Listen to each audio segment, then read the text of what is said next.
Seção IX. Da licença por acidente em serviços. Art. 168. Será licenciado, com remuneração integral, o servidor acidentado em serviço. Art. 169. Configura acidente em serviço o dano físico ou mental sofrido pelo servidor que se relacione, imediata ou imediatamente, com as atribuições do cargo exercido. Parágrafo único. Equipara-se ao acidente em serviço o dano e decorrente de agressão sofrida e não provocada pelo servidor no exercício do cargo e sofrido no percurso da residência para o trabalho e vice-versa. Art. 170. O servidor acidentado em serviço que necessite de tratamento especializado poderá ser tratado em instituição privada, à conta de recursos públicos. Art. 171. A prova do acidente será feita no prazo de 10 dias prorrogáveis quando as circunstâncias o exigirem. Seção X. Da licença para escrita de dissertação ou tese. Art. 172. O profissional da educação da rede municipal de ensino que tenha sido considerado estável nos termos da Constituição Federal poderá requerer licença com vencimentos para escrita de dissertação ou tese, em nível de pós-graduação stricto sensu, de mestrado e de doutorado, desde que recomendados pela Coordenação de Aperfeiçoamento de Pessoal de Nível Superior CAPES com validade nacional. Art. 173. A licença com vencimentos para escrita de dissertação ou tese, em nível de pós-graduação stricto sensu, de que trata o artigo 172 desta lei complementar, será concedida com vencimentos aos profissionais da educação da rede municipal de ensino que tenham sido considerados estáveis nos termos da Constituição Federal, devidamente autorizada pelo prefeito por 30 dias, podendo ser fracionada em até dois blocos. Art. 174. Para a concessão da licença a que alude o artigo 173 desta lei complementar, a normatização dar-se-á por meio de regulamentação específica. Art. 175. O número de licença para profissionais da educação da rede municipal de ensino em programas de pós-graduação stricto sensu, de mestrado e de doutorado, conforme disposto no artigo 172 desta lei complementar, dependerá do resultado da tramitação do processo, a ser disciplinado em regulamentação específica. Parágrafo único. A autorização para concessão de licença aos profissionais da educação da rede municipal de ensino pela Secretaria de Educação está atrelada a um máximo de 3 licenciados simultaneamente por mês desde que não se caracterize prejuízo ao funcionamento da escola e da rede municipal de ensino, bem como ao processo de ensino-aprendizagem dos alunos.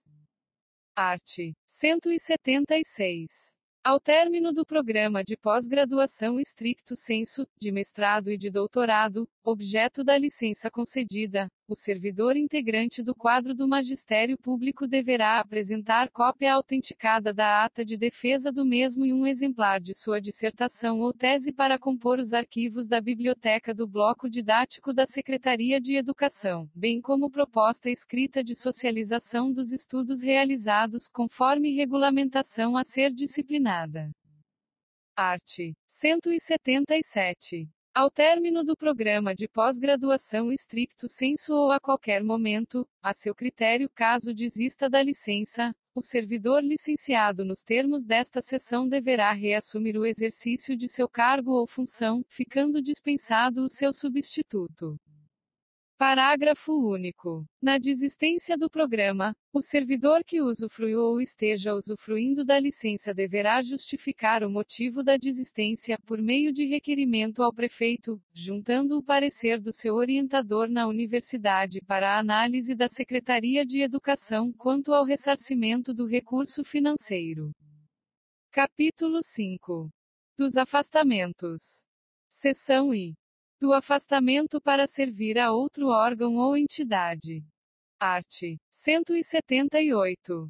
O servidor público efetivo poderá ser cedido para ter exercício em outro órgão ou entidade dos poderes da União, dos Estados, do Distrito Federal e dos municípios, nas seguintes hipóteses: e para exercício de cargo em comissão ou função de confiança, e, em casos previstos em leis específicas.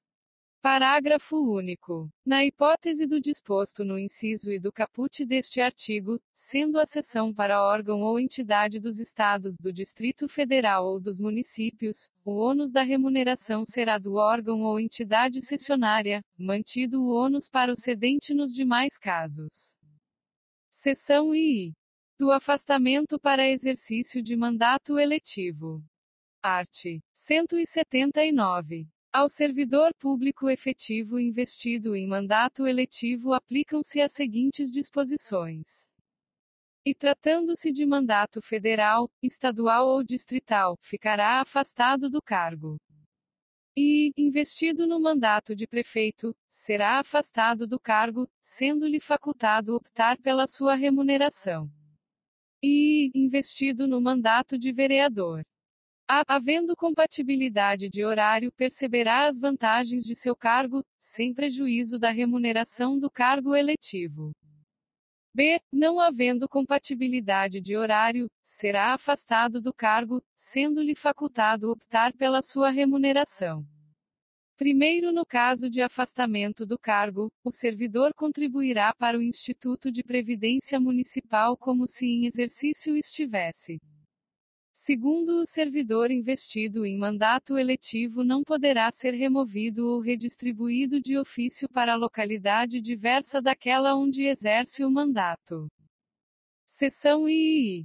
Do afastamento para estudo ou missão no exterior.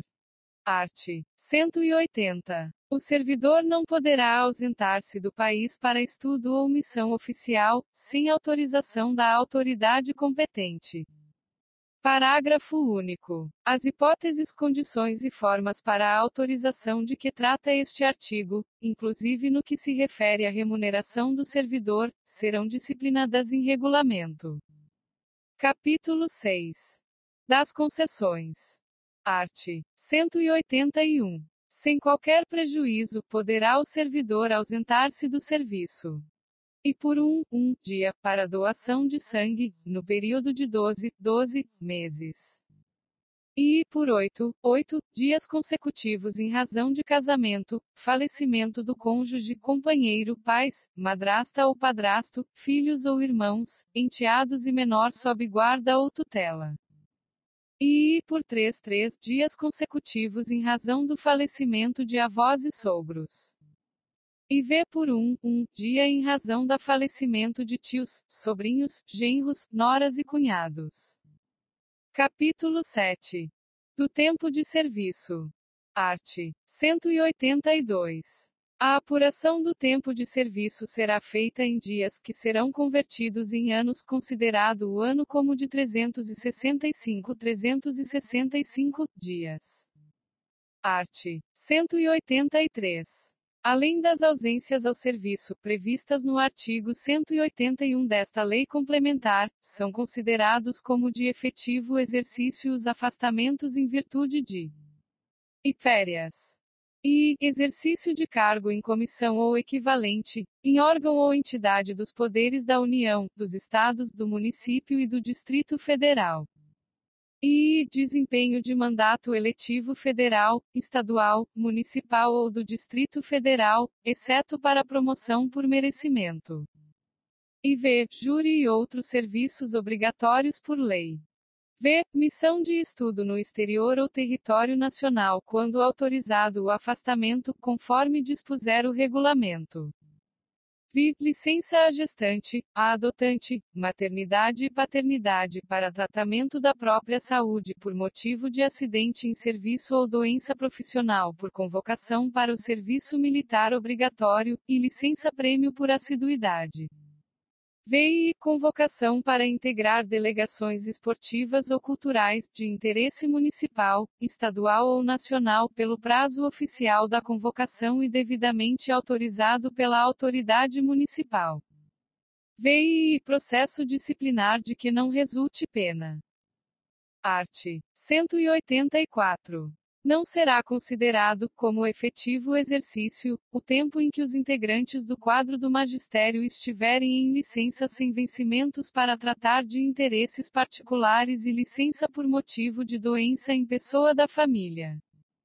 Art. 185.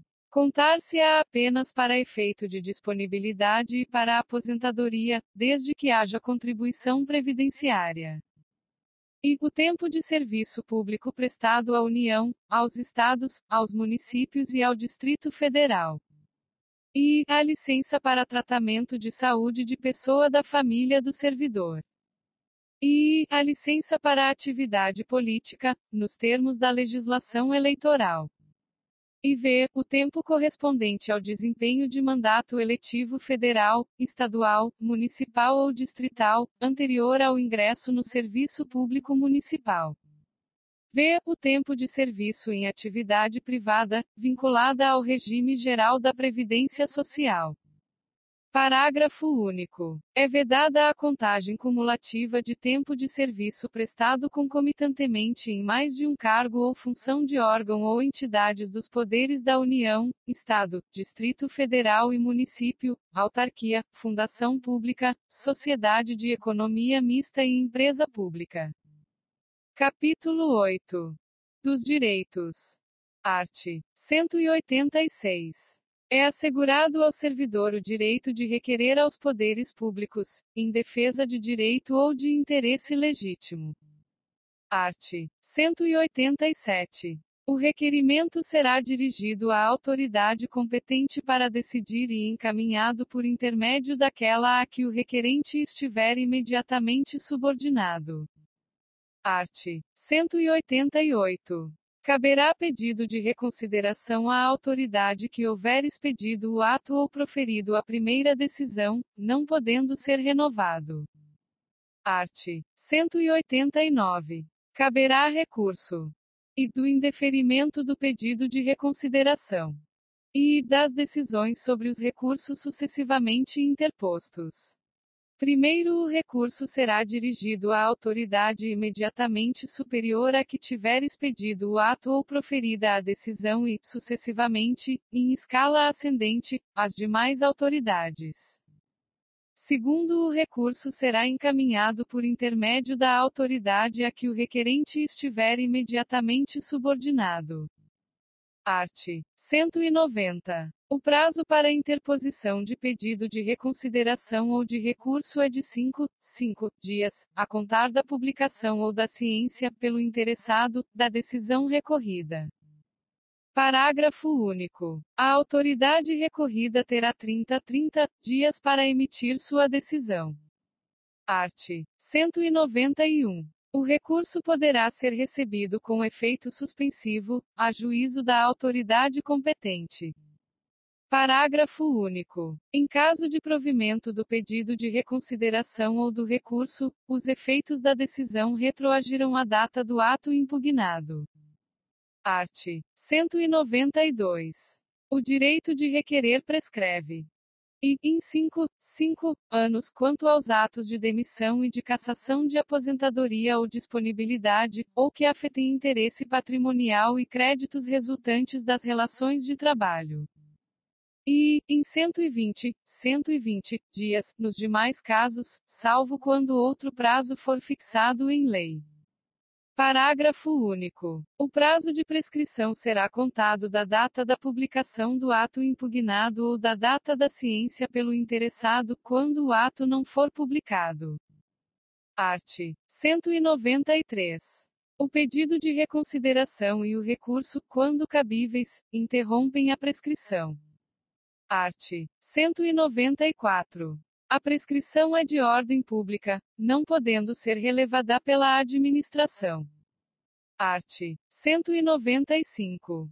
Para o exercício do direito de petição, é assegurada a vista do processo ou documento, na repartição, ao servidor ou ao procurador por ele constituído. Art. 196. A administração deverá rever seus atos, a qualquer tempo, quando eivados de ilegalidade. Art. 197. São fatais e improrrogáveis os prazos estabelecidos neste capítulo, salvo por motivo de força maior. Art. 198. Além daqueles previstos em outras normas, são direitos dos integrantes da carreira do magistério. E ter ao seu alcance informações educacionais, bibliográficas, material didático e outros instrumentos, bem como contar com assistência técnica que auxilie e estimule a melhoria de seu desempenho profissional e a ampliação de seus conhecimentos. E ter assegurada a oportunidade de frequentar cursos de atualização e especialização profissional, sem prejuízo de seus vencimentos, mediante autorização do prefeito ou do secretário de Educação. E dispor, no ambiente de trabalho, de material técnico-pedagógico suficiente e de instalações adequadas para que possa exercer com eficiência suas funções. E ter liberdade de escolha e de utilização de materiais, de procedimentos didáticos e de instrumentos de avaliação do processo ensino-aprendizagem, dentro dos princípios psicopedagógicos, objetivando alicerçar o respeito à pessoa humana e a construção do bem comum, desde que respeitados os documentos norteadores oficiais indicados pela Secretaria de Educação. Receber remuneração de acordo com a classe, nível de habilitação, tempo de serviço e regime de trabalho. Participar do processo de planejamento, execução e avaliação das atividades escolares. E reunir-se na unidade escolar para tratar de assuntos de interesse da educação em geral, sem prejuízo das atividades escolares. E receber remuneração por serviço extraordinário, desde que devidamente convocado para tal fim, independentemente da classe a que pertencer. E receber auxílio para a publicação de trabalhos e livros didáticos, ou técnicos científicos quando solicitado e aprovado pela administração. Receber adicional de local de exercício quando atender aos requisitos legais. Ter assegurada a sua integridade física e moral quando em exercício do cargo. Art. 199. Os diretores de escola, vice-diretores, coordenadores pedagógicos e supervisores de ensino gozarão 30 dias de férias anuais e 15 dias de recesso. Primeiro, os diretores de escola, vice-diretores, coordenadores pedagógicos e supervisores de ensino não estarão sujeitos ao calendário escolar para o goze de suas férias. Segundo, o período de recesso dos diretores de escola, vice-diretores e coordenadores pedagógicos será concedido nos meses de julho e dezembro de cada ano, conforme calendário escolar. Terceiro, nos períodos de recesso escolar, os diretores de escola, vice-diretores, coordenadores pedagógicos e supervisores de ensino ficarão sujeitos à convocação pela Secretaria de Educação para prestar serviços necessários e de urgência que não possam aguardar o retorno das atividades. Quarto, os diretores de escola afastados junto à Secretaria de Educação farão jus a 30 dias de férias anuais e 15 dias de recesso. Art. 200. Os docentes gozarão de 30 dias de férias anuais e 15 dias de recesso, conforme calendário escolar. Primeiro, o período de recesso dos supervisores de ensino e docentes afastados ou readaptados junto à Secretaria de Educação será concedido nos meses de julho e dezembro de cada ano, em escala alternada para que não ocorra prejuízo ao andamento das atividades do local de trabalho. Segundo, nos períodos de recesso escolar, os docentes ficarão sujeitos à convocação pela Secretaria de Educação para prestar serviços necessários e de urgência que não possam aguardar o retorno das aulas. Terceiro, as férias e o recesso dos docentes ocorrerão em conformidade com o calendário escolar elaborado, anualmente, pela unidade escolar, de acordo com as diretrizes estabelecidas pela Secretaria de Educação. Título IV. Do regime disciplinar. Capítulo 1. Das proibições. Art. 201. O integrante da carreira do magistério tem o dever de considerar a relevância social de suas atribuições, mantendo conduta moral e funcional adequada à dignidade profissional, em razão da qual, além das obrigações previstas em outras normas, é expressamente proibido e ausentar-se do serviço durante o expediente, sem prévia autorização do chefe imediato. E retirar, sem prévia anuência da autoridade competente, qualquer documento ou objeto da repartição. E recusar fé a documentos públicos. E v. Opor resistência injustificada ao andamento de documento e processo ou na execução de serviço. V. Promover manifestação de apreço ou desapreço no recinto da repartição. Vi cometer a pessoa estranha à repartição, fora dos casos previstos em lei, o desempenho de atribuição que seja de sua responsabilidade ou de seu subordinado. Vi coagir o 8. Aliciar subordinados no sentido de filiarem-se à associação profissional ou sindical, ou a partido político. Vi manter sob sua chefia imediata, encargo ou função de confiança, cônjuge, companheiro, ou parente até o 3º grau civil. E x. Valer-se do cargo para lograr proveito pessoal ou de outrem, em detrimento da dignidade da função pública. X. Participar de gerência ou administração privada personificada, exercer o comércio, exceto na qualidade de acionista, cotista ou comanditário, salvo quando estiver de licença para tratar de interesse particular ou indisponibilidade durante o período de afastamento. X. Atuar como procurador ou intermediário, junto a repartições públicas, salvo quando se tratar de benefícios previdenciários ou assistenciais de parentes até o 2º grau, e de cônjuge ou companheiro. X. E receber propina, comissão, presente ou vantagem de qualquer espécie, em razão de suas atribuições. X. E praticar usura sob qualquer de suas formas. XV. Proceder de forma desidiosa. XV. Utilizar pessoal ou recursos materiais da repartição em serviços ou atividades particulares. XV. Cometer a outro servidor atribuições estranhas ao cargo que ocupa, exceto em situações de emergência e transitórias. XV. Exercer quaisquer atividades que sejam incompatíveis com o exercício do cargo ou função e com o horário de trabalho. XV. Recusar-se a atualizar seus dados cadastrais quando solicitado. Parágrafo único. Constitui falta grave de integrantes da carreira do magistério impedir que o educando participe das atividades escolares, em razão de qualquer carência material. Capítulo 2. Dos deveres. Art. 202. Ao servidor do quadro do Magistério Público Municipal compete e exercer com zelo e dedicação as atribuições do cargo, e ser leal às instituições a que servir, e observar as normas legais e regulamentares, e ver cumprir as ordens superiores, exceto quando manifestamente ilegais.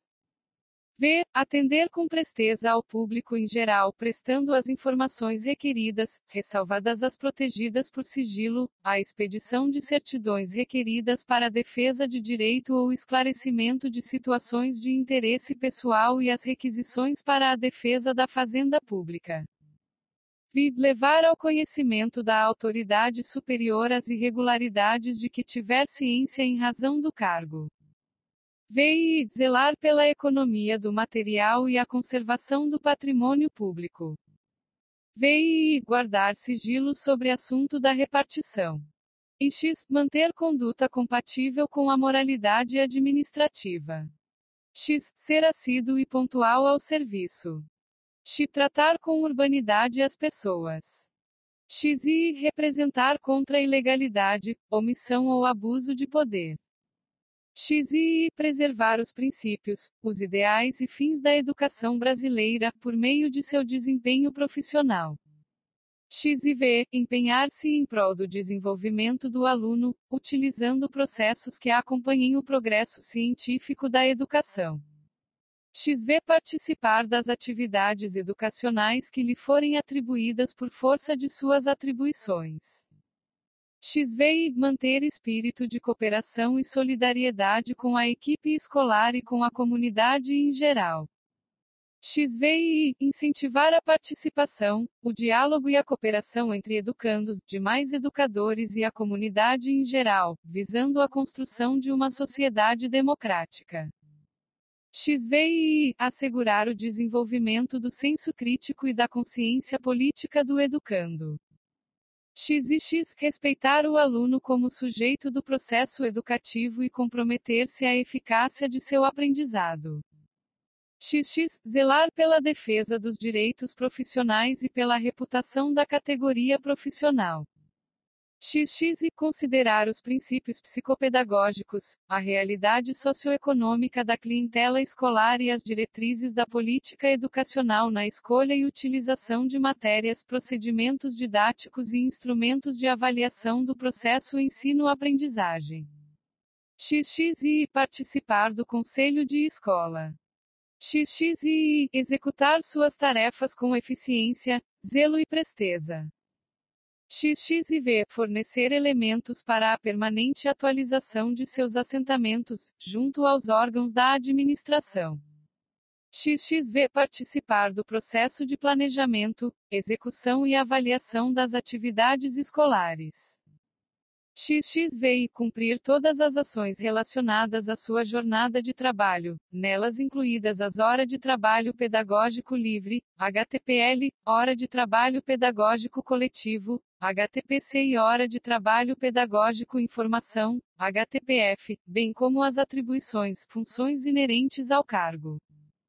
XXV ter responsabilidade no cumprimento dos prazos e determinações estabelecidas pela administração e por sua chefia imediata. XXV ter postura ética.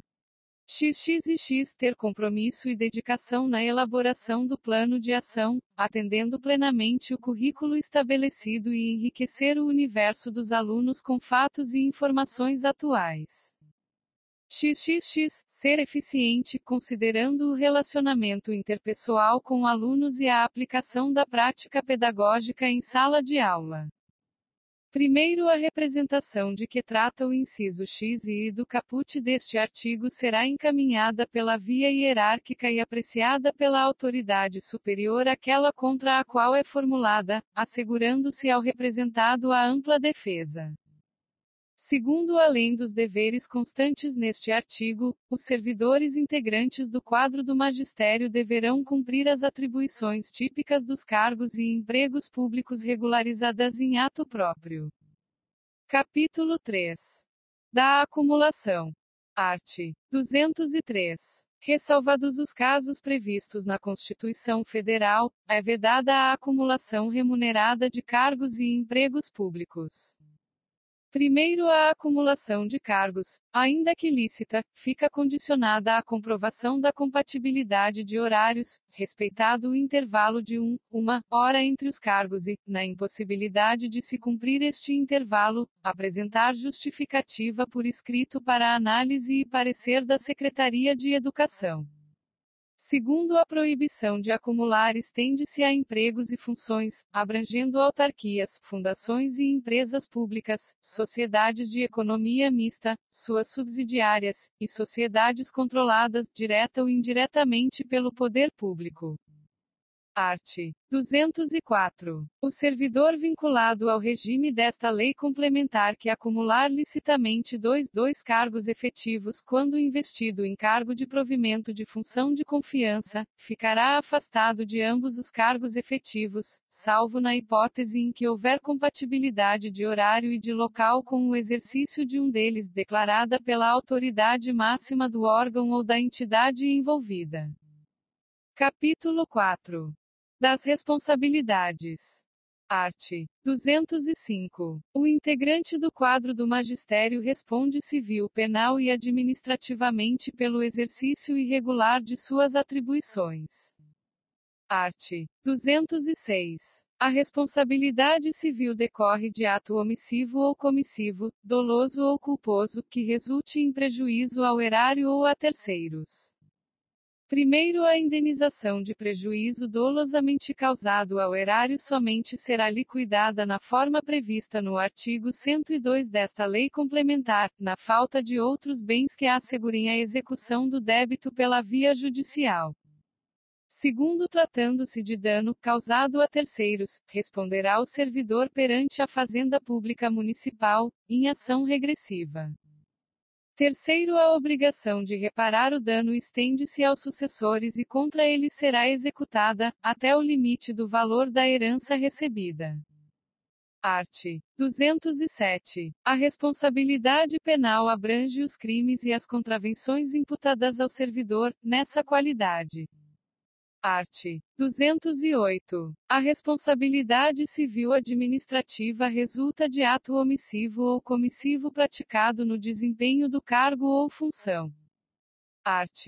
209. As sanções civis, penais e administrativas poderão cumular-se, sendo independentes entre si. Art. 210. A responsabilidade administrativa do servidor será afastada no caso de absolvição criminal que negue a existência do fato ou sua autoria. Capítulo 5. Das penalidades. Art. 211. São penalidades disciplinares. E advertência.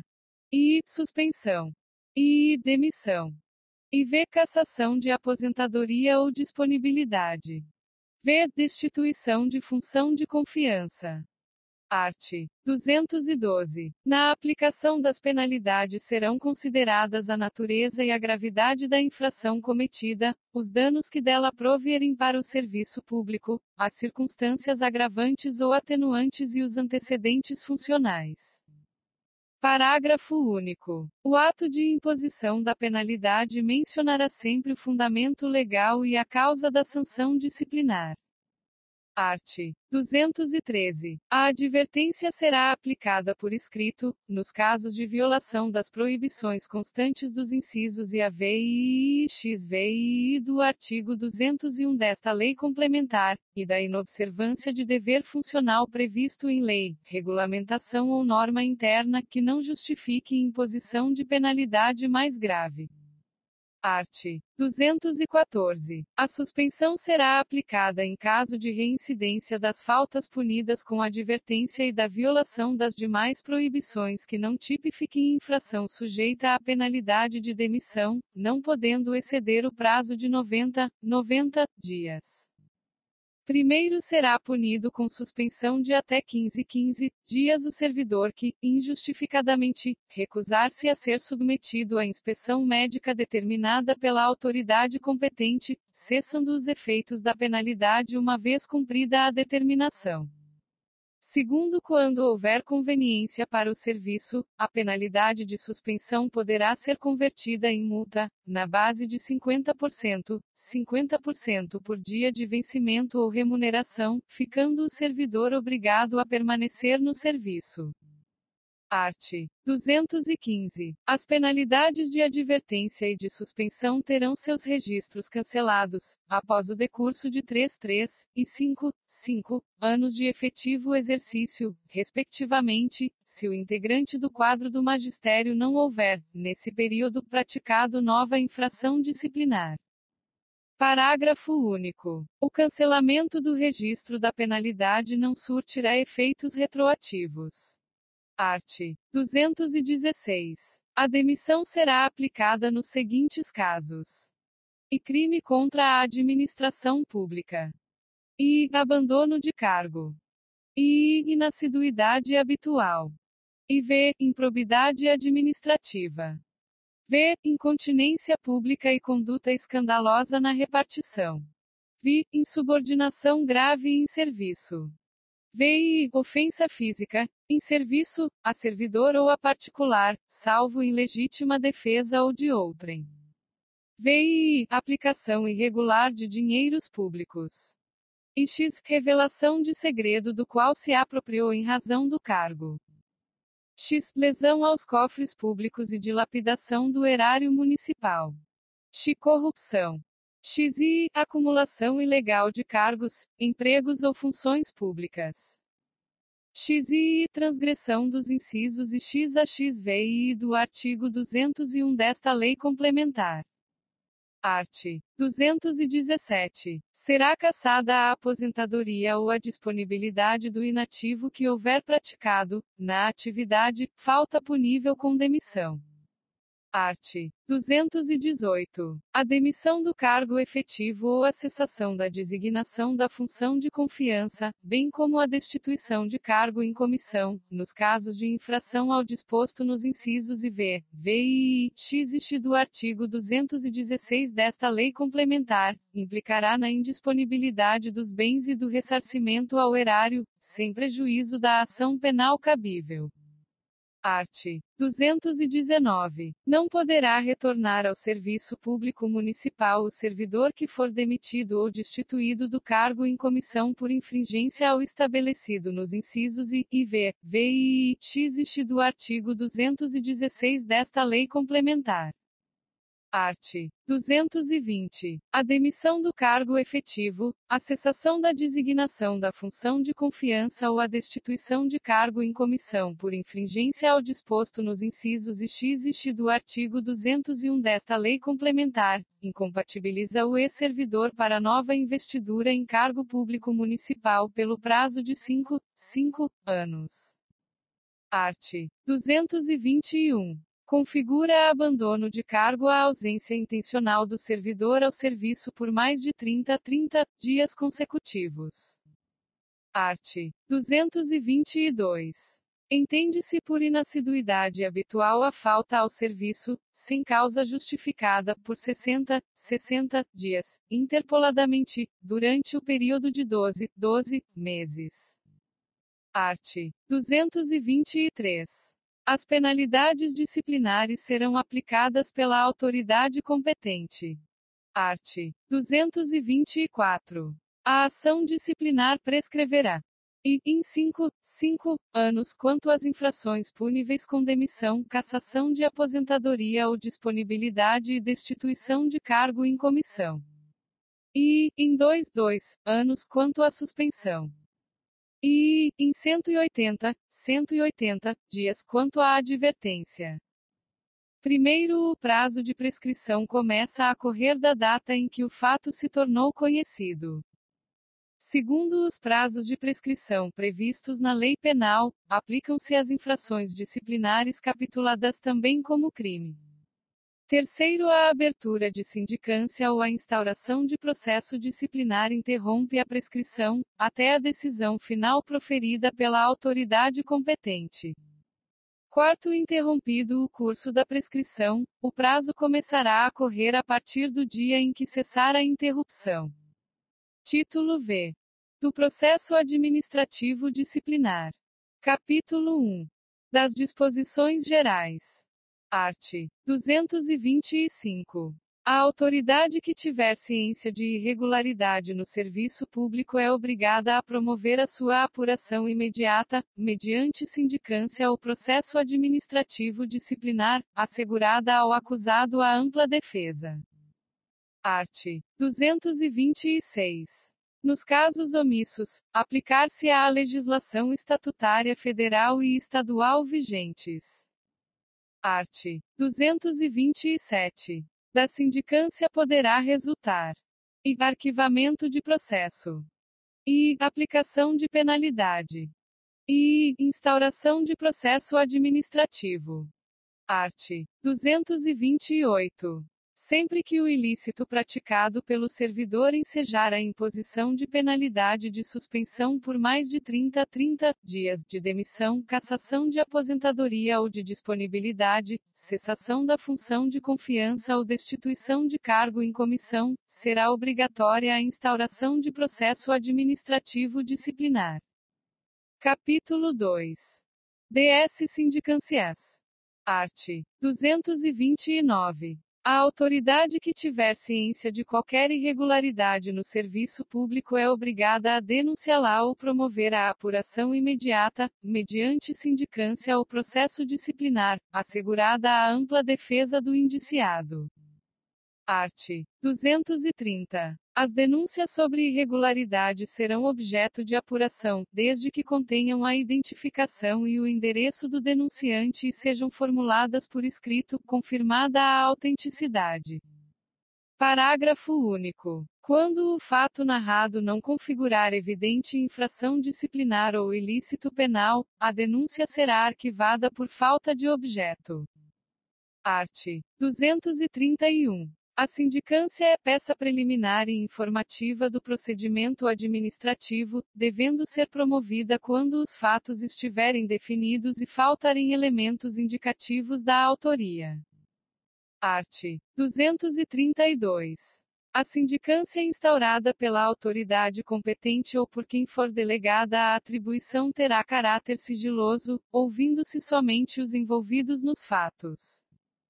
Primeiro, a sindicância será realizada por uma comissão composta por três servidores, escolhidos entre os de categoria hierárquica igual ou superior à do indiciado. Segundo, ao designar a comissão, a autoridade indicará, dentre os seus membros, o respectivo presidente. Terceiro, o presidente da comissão designará ou solicitará a nomeação de servidor para executar a função de secretário. Art. 233. O relatório da sindicância conterá a descrição articulada dos fatos e a proposta objetiva ante o que se apurou, recomendando o arquivamento do feito, a aplicação de penalidades ou a abertura de processo disciplinar. Parágrafo único. Quando recomendar abertura de processo administrativo disciplinar ou a aplicação de penalidades, o relatório deverá apontar os dispositivos legais infringidos e a autoria apurada. Art. 234. A sindicância deverá estar concluída no prazo de 60 dias, que só poderá ser prorrogado por igual período, mediante justificação fundamentada. Capítulo 3. Do processo administrativo disciplinar. Art. 235. O processo administrativo disciplinar é o instrumento destinado a apurar responsabilidade de servidor ou a infração praticada no exercício de suas atribuições ou que tenha relação com as atribuições em que encontre investido. Art. 236. As penas de demissão, cassação de aposentadoria ou disponibilidade do servidor só poderão ser aplicadas em processo administrativo disciplinar em que seja garantido o direito de ampla defesa ao indiciado. Art. 237. O processo administrativo disciplinar será instaurado pela autoridade competente ou porque for delegada a atribuição, mediante ato em que se especifique o seu objetivo, designe a autoridade processante, e deverá conter e narração da falta ou irregularidade cometida. E nome e qualificação do indiciado, com todos os elementos necessários à sua identificação. E indicação da disposição legal violada e da pena disciplinar cabível. Primeiro, o processo administrativo disciplinar será instaurado, dispensando-se a sindicância prévia, quando a autoria dos fatos for conhecida. Segundo, o processo administrativo disciplinar será realizado por uma comissão composta por três servidores escolhidos entre os de categoria hierárquica igual ou superior à do indiciado. Terceiro, ao designar a comissão, a autoridade indicará, dentre os seus membros, o respectivo presidente. Quarto, o presidente da comissão designará servidor para executar a função de secretário. Quinto, não poderá participar de comissão de sindicância cônjuge, companheiro ou parente do acusado, consanguíneo ou afim, em linha reta ou colateral, até o terceiro grau. Sexto, o presidente da comissão, também designado como autoridade processante, sempre que necessário, dedicará todo o tempo de trabalho ao processo, ficando os seus respectivos membros dispensados do serviço na repartição durante os cursos da diligência e elaboração do relatório. Art. 238. A comissão exercerá suas atividades com independência e imparcialidade, assegurado o sigilo necessário à elucidação do fato ou exigido pelo interesse da administração. Parágrafo único. As reuniões e as audiências das comissões terão caráter reservado. Art. 239. A denúncia poderá ser modificada se posteriormente ao seu oferecimento, surgirem novas provas ou se novos fatos que justifiquem a modificação chegarem ao conhecimento da comissão encarregada do processo. Primeiro modificada a denúncia, será reiniciada a fase probatória. Segundo, a comissão encarregada do processo administrativo disciplinar procederá a todas as diligências convenientes, podendo, quando necessário, recorrer a técnicos e peritos. Terceiro, as perguntas às testemunhas serão feitas por intermédio do presidente da comissão encarregada do processo. Art. 240. O processo administrativo disciplinar se desenvolverá nas seguintes fases: instauração, com publicação do ato que constituir a comissão. E inquérito administrativo, que compreende instrução, defesa e relatório. E julgamento. Art. 241. O prazo para realização do processo administrativo disciplinar será de 60 dias prorrogáveis por igual período, mediante anuência da autoridade competente e justificação fundamentada. Primeiro, a autoridade processante, imediatamente após receber o expediente de sua designação, dará início ao processo, determinando a citação pessoal do indiciado, a fim de que possa acompanhar todas as fases do processo, marcando o dia para a tomada de depoimento. Segundo, achando-se o indiciado em lugar incerto e não sabido, será citado por edital com prazo de 15 dias, a contar da publicação para apresentar sua defesa. Terceiro, a autoridade procederá a todas as diligências necessárias ao esclarecimento dos fatos, recorrendo, quando for preciso, a técnicos ou peritos. Quarto, as testemunhas serão intimadas a depor mediante mandado expedido pelo presidente da comissão, devendo a segunda via, com o ciente do interessado, ser anexada aos autos. Quinto, se alguma testemunha for servidor público, a expedição do mandado será imediatamente comunicada ao chefe da repartição onde serve, com a indicação do dia e da hora marcados para a inquirição. Sexto, os depoimentos testemunhais prestados oralmente, serão reduzidos a termo em audiência na presença do indiciado ou de seu representante legal, para tanto, devidamente cientificado. Sétimo, as testemunhas serão inquiridas separadamente. Oitavo, na hipótese de depoimentos contraditórios ou que se infirmem proceder-se à acariação entre os depoentes. Nono, é facultativo ao indiciado ou ao seu defensor elaborar perguntas às testemunhas por intermédio do presidente, que poderá indeferir as perguntas que não tiverem conexão com o processo, bem como indeferir os pedidos considerados impertinentes, meramente protelatórios, ou de nenhum interesse para o esclarecimento dos fatos. Art. 242. Na redação dos depoimentos deverão ser empregadas tanto quanto possível, as expressões usadas pelas testemunhas, bem como reproduzir textualmente as suas frases, não sendo permitidas apreciações pessoais, a menos que inseparáveis da narrativa dos fatos. Art.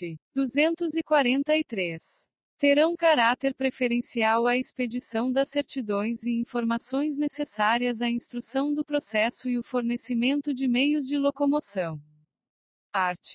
244. Se as irregularidades, objeto do processo administrativo disciplinar, constituírem crime, a autoridade processante encaminhará cópia das peças necessárias ao órgão competente para as providências cabíveis.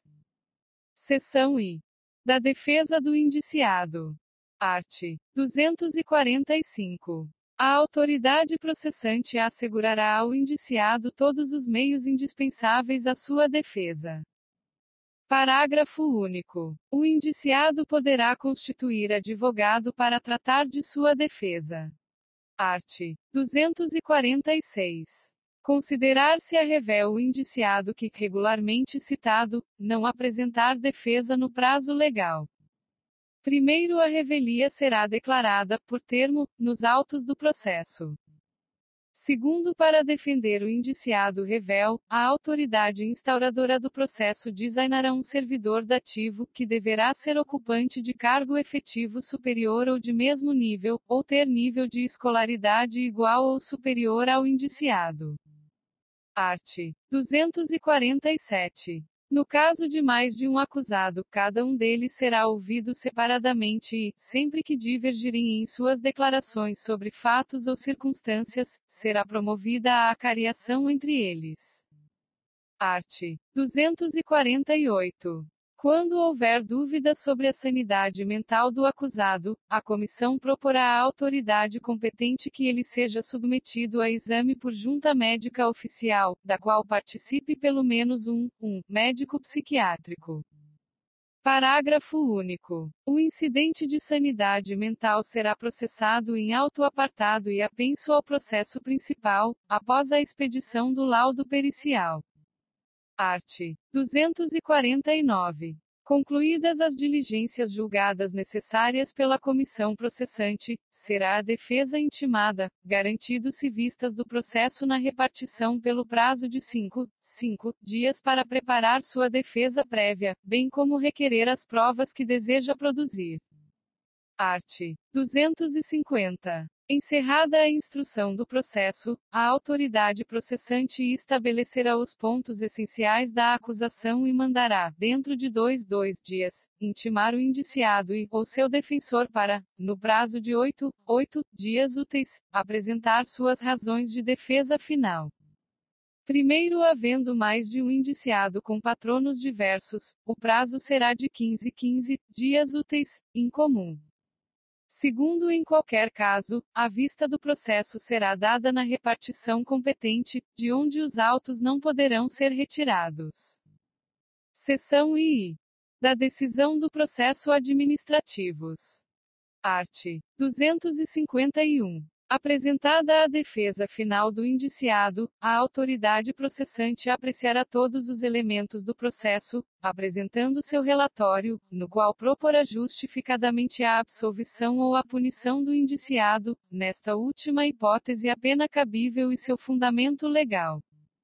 Parágrafo único. O relatório e todos os elementos dos autos serão remetidos à autoridade competente que determinou a abertura do processo, no prazo de 10 dias, a contar da data da apresentação da defesa final.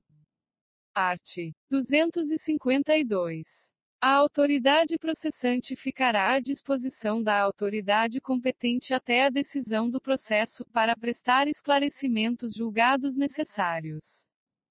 Art. 253. Recebidos os elementos, a autoridade que determinou a abertura do processo apreciará as conclusões do relatório tomando as seguintes providências, no prazo de 10 dias.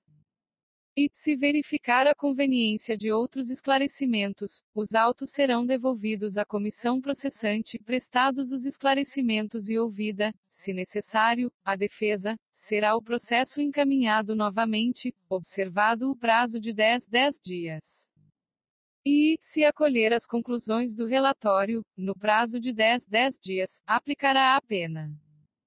Primeiro, em casos excepcionais, devidamente justificados, a autoridade poderá prorrogar o prazo de que trata este artigo até o máximo de 30 dias. Segundo, se o processo não for decidido no prazo previsto neste artigo, o indiciado, caso afastado, reassumirá automaticamente o exercício do cargo, aguardando julgamento. Art. 254. Extinta a punibilidade pela prescrição, a autoridade julgadora determinará o registro do fato nos assentamentos individuais do servidor. Art. 255. Da decisão final do processo, que deverá ser publicada no órgão oficial do município, será cabível recurso à autoridade competente, no prazo de 15 dias contados da data de intimação da decisão ao indiciado. Art. 256. O servidor só poderá ser exonerado a pedido após a conclusão definitiva do processo administrativo disciplinar a que estiver respondendo e desde que reconhecida sua inocência. Seção II. do processo por abandono do cargo. Art. 257. O órgão competente de recursos humanos apurará o abandono do cargo, na forma prevista do artigo 221 desta lei complementar, e solicitará a abertura de processo à autoridade municipal. Parágrafo único. A omissão ou retardamento do responsável pelas providências previstas neste artigo acarretará em sua responsabilidade funcional punível com a pena de suspensão. Art. 258. O processo por abandono de cargo obedecerá ao mesmo rito estabelecido para o processo administrativo disciplinar. Seção IV. Da revisão do processo disciplinar. Art. 259. Dar-se a revisão dos processos findos, mediante recurso do punido. E quando a decisão for contrária ao texto expresso em lei ou à evidência dos fatos. E quando a decisão se fundar em depoimentos, exames ou documentos comprovadamente falsos. E quando, após a decisão, descobrirem-se novas provas da inocência do punido ou de circunstâncias que autorizem pena mais branda. Primeiro, os pedidos que não se fundarem nos casos enumerados neste artigo serão indeferidos in limine. Segundo, no processo revisional, o ônus da prova cabe ao requerente. Art. 260. A qualquer tempo poderá ser requerida a revisão da sindicância ou do processo administrativo de que resultou a pena disciplinar quando aduzirem fatos ou circunstâncias suscetíveis de justificação da inocência do requerente. Primeiro, a revisão só poderá ser requerida pelo servidor punido, ou procurador legalmente habilitado, salvo disposto no segundo deste artigo, e deverá ser dirigida à autoridade máxima de cada poder ou entidade. Segundo, tratando-se de servidor falecido ou desaparecido, a revisão poderá ser requerida por terceiros constantes do seu assentamento individual. Terceiro, deferida a petição, a autoridade competente providenciará a constituição de uma comissão revisora, na forma do disposto no artigo 232 desta lei complementar. Art. 261. A simples alegação de injustiça da penalidade não constitui fundamento à revisão que requer elementos novos ainda não apreciados no processo originário. Art. 262. Na inicial, o requerente pedirá dia e hora para a inquirição das testemunhas que arrolar. Art. 263. O requerimento será apenso ao processo ou à sua cópia, marcando, o presidente da comissão, o prazo de 5 dias para que o requerente junte as provas que ainda tiver ou indique as que pretende produzir. Parágrafo único. Será impedido de funcionar na revisão quem houver composto a comissão de processo disciplinar precedente. Art. 264. Concluída a instrução, será aberta vista ao recorrente, em mãos do secretário pelo prazo de 10 dias para alegações. Art. 265. Decorrido este prazo, com alegações ou sem elas, será o processo encaminhado com o relatório fundamentado da comissão e, dentro de 15 dias, à autoridade competente para julgamento. Art. 266.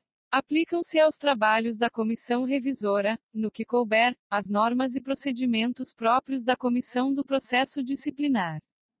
Art. 267. Concluído o encargo da comissão revisora com o respectivo relatório encaminhado à autoridade competente, esta o julgará no prazo de 30 dias.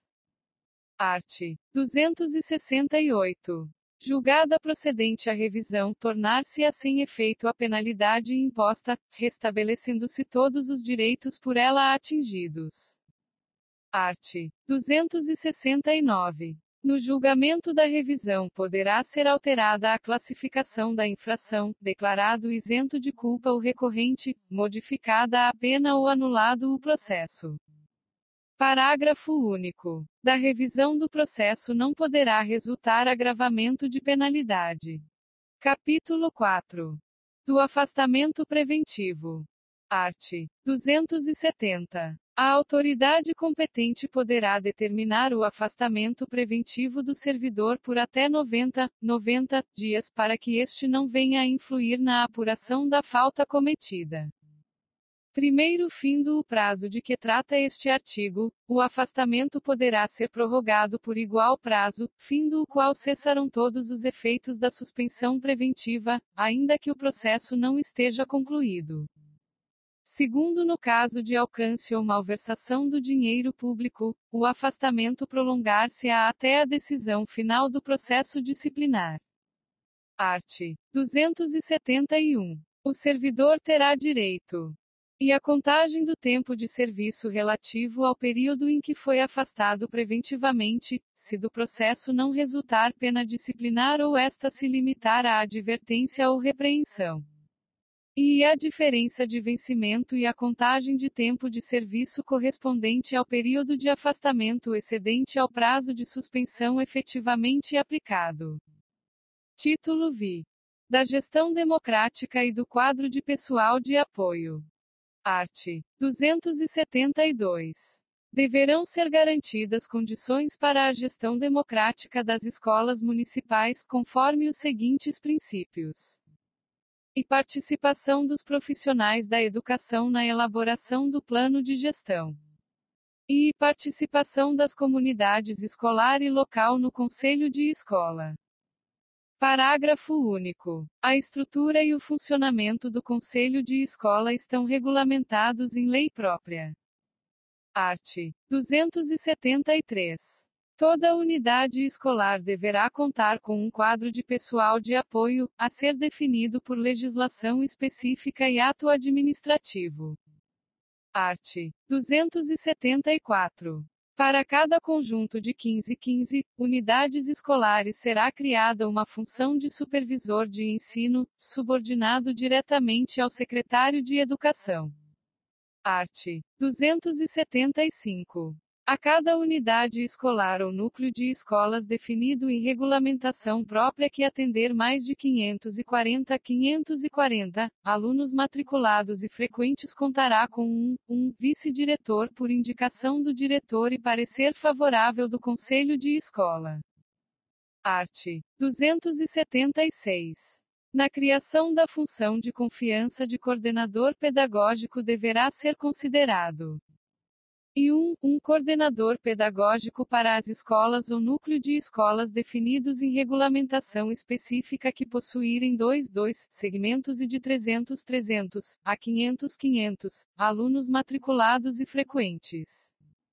E um coordenador pedagógico para as escolas que possuírem um ou mais de um segmento e mais de 500 a 1.500 alunos matriculados e frequentes. E dois coordenadores pedagógicos para as escolas que possuírem mais de 1.500 alunos matriculados e frequentes ou com 3 segmentos com no mínimo 1.000 alunos matriculados em 3 períodos. Primeiro, para o cômputo total dos alunos serão considerados em dobro o número de alunos que aderirem ao tempo integral, devidamente registrado e atualizado no Sistema de Cadastro de Alunos da Secretaria de Educação. Segundo, o coordenador pedagógico permanecerá na unidade escolar até o final do ano letivo, ainda que haja alteração na demanda de alunos conforme disposto neste artigo. Terceiro, o módulo de servidores necessários ao funcionamento das unidades escolares que compõem o núcleo ocorrerá conforme regulamentação específica, considerando-se o disposto nos artigos 275 e 276 desta lei complementar. Art. 277. O quadro do magistério municipal será revisto anualmente de acordo com a demanda educacional para o atendimento das necessidades da rede municipal de ensino. Título VII. Das disposições finais e transitórias. Art. 278. O docente de educação básica com jornada de 20 horas e de 25 horas poderá ampliá-la para 30 horas por solicitação própria, anteriormente ao primeiro concurso de remoção que ocorrerá após a publicação desta lei complementar, no período que dispuser o regulamento. Primeiro, a ampliação da jornada conforme disposto neste artigo é irreversível e somente será processada uma única vez, observado o momento restrito estabelecido neste artigo. Segundo, a adesão voluntária prevista neste artigo depende do prévio estudo de impacto orçamentário financeiro, com a estimativa da totalidade de adesões pelos professores existentes nas classes respectivas, obedecendo-se às normas de despesas com pessoal previstas na Constituição Federal, na Lei Complementar Federal nº 101, de 4 de maio de 2000, na Lei Federal nº 4.320 de 17 de março de 1964, com suas alterações posteriores, e demais normas municipais correspondentes. Art. 279. O docente de educação básica e educação infantil 40 horas e ensino fundamental 33 horas e o docente de educação básica e 40 horas poderão reduzir sua jornada para 30 horas por solicitação própria, anteriormente ao primeiro concurso de remoção que ocorrerá após a publicação desta lei complementar, no período que dispuser o regulamento. Primeiro, a redução de jornada conforme disposto neste artigo é irreversível e somente será processada uma única vez, observado o momento restrito estabelecido neste artigo. Segundo, a adesão voluntária prevista neste artigo depende do prévio estudo de impacto orçamentário financeiro, com a estimativa da totalidade de adesões pelos professores existentes nas classes respectivas, obedecendo-se às normas de despesas com pessoal previstas na Constituição Federal, na Lei Complementar Federal nº 101, de 4 de maio de 2000, na Lei Federal nº 4.320, de 17 de março de 1964, com suas alterações posteriores, e demais normas municipais correspondentes. Art. 280. Os trabalhos de real interesse pedagógico, científico ou cultural, de autoria de docentes ou especialistas de educação poderão ser publicados com autorização do autor, às expensas da municipalidade, após parecer favorável da Secretaria de Educação. Art. 281. O órgão competente de recursos humanos fornecerá ao servidor identidade, em que constará sua qualificação, documento esse que valerá como prova de identidade profissional e funcional. Parágrafo único. O servidor exonerado ou demitido será obrigado a devolver a identidade profissional, e o inativo, a substituí-la por outra em que se fará constar a sua condição de aposentado. Art. 282. Esta lei complementar não prejudicará o direito adquirido, o ato jurídico perfeito e a coisa julgada, bem como não extinguirá direitos já concedidos por leis anteriores e incorporados ao patrimônio dos servidores. Art. 283. Os servidores que forem cedidos para prestarem serviços a órgãos ou entidades dos poderes da União, dos Estados, dos municípios e do Distrito Federal farão jus a todos os direitos previstos nesta lei complementar, bem como assumirão os encargos dele decorrentes, mesmo que optem pelos vencimentos nos órgãos ou nas entidades para as quais foram designados. Art. 284. A assistência à saúde do servidor, ativo ou inativo, e de sua família, compreende a assistência médica, hospitalar e odontológica prestada mediante convênio ou contrato, na forma estabelecida em regulamento. Art. 285. Por motivo de crença religiosa ou de convicção filosófica ou política, o servidor não poderá ser privado de quaisquer dos seus direitos, sofrer discriminação em sua vida funcional, nem se eximir do cumprimento de seus deveres. Art. 286. Ao servidor público é assegurado, nos termos da Constituição Federal, o direito à livre associação sindical e os direitos dela decorrentes. Art. 287. Consideram-se da família do servidor, além do cônjuge e dos filhos, quaisquer pessoas que vivam às suas expensas e que constem do seu assentamento individual. Parágrafo único. Equipara-se ao cônjuge a companheira ou companheiro que comprove união estável como entidade familiar. Art. 288. Os prazos previstos nesta lei complementar serão contados excluindo-se o dia do começo e incluindo-se o do vencimento, ficando prorrogado para o primeiro dia útil seguinte o prazo vencido caso ocorra em dia em que não haja expediente. Art. 289. Os casos omissos ou que ensejarem dúvidas na aplicação desta lei complementar serão disciplinados e resolvidos pela Secretaria de Educação, observadas as demais normas vigentes. Art. 290. As despesas com a execução desta lei complementar correrão por conta das dotações orçamentárias próprias. Art.